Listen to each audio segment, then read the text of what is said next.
African trade. And the extraordinary thing about this tax, transparency and trade agenda is it's not just the right thing for us to do morally, it is also right for our economies too. Because when some businesses don't pay their taxes, it corrodes public trust.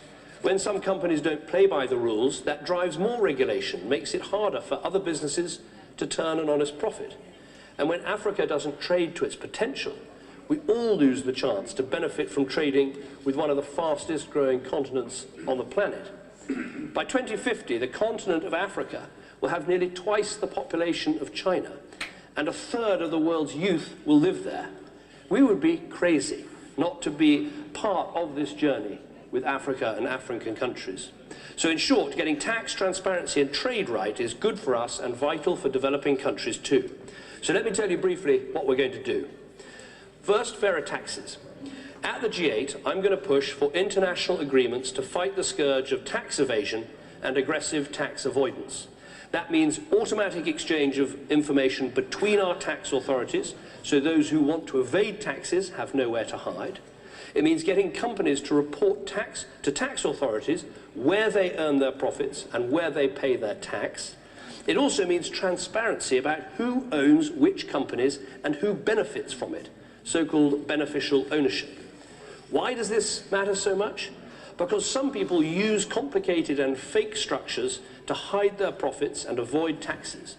And also because bribes are often held in opaquely owned companies with bank accounts in secrecy havens. The UK today is leading the way by committing to create a central registry of company ownership.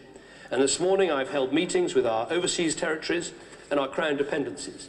Each and every one of our overseas territories and Crown dependencies has agreed to sign up to the Multilateral Convention on Information Exchange. They've also agreed to exchange information automatically with the United Kingdom and to produce action plans on beneficial ownership. I commend their leadership and I look to other international partners to work with their own territories to reach similar agreements.